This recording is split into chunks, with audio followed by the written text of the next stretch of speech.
Hey, so I wanted to show you the insides of a few of the cabinets in my kitchen. The first is my spice cabinet. That's what I call it. It sits right next to my oven and stove.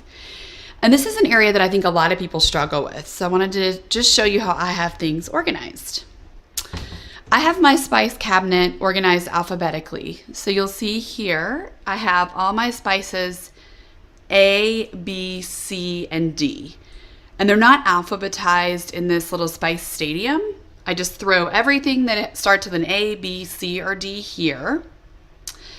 And then to the right here are spices that are either bulk or they're items that I use in cooking very frequently. So I've got my olive oil, my pestle and mortar, which I use to crush some of my seeds. For example, cardamom or fennel, I'll crush up in the pestle and mortar. And then my spray, that's I get at Aldi, that I use for cooking and baking sometimes. And then my bigger spices you see there in the back. On my second shelf, I have my spices, and I've been organizing my spices this way probably for 10 years, and I love this method and highly recommend it. All the spices that start with E through N are just in this basket.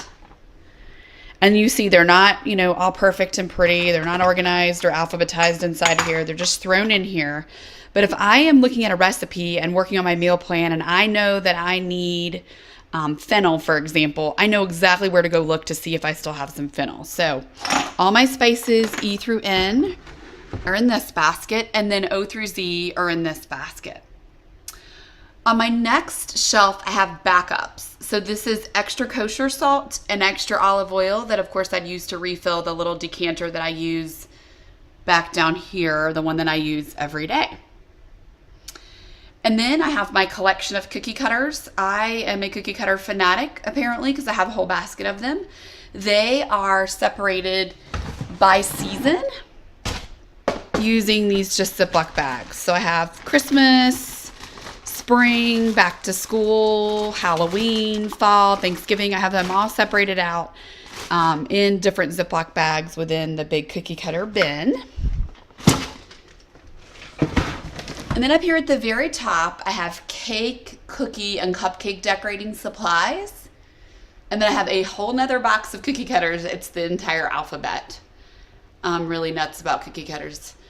But these are all the decorations, and clearly I'm not making cookies, every day or even every week. So these are really low use items, and that's why they live at the very top.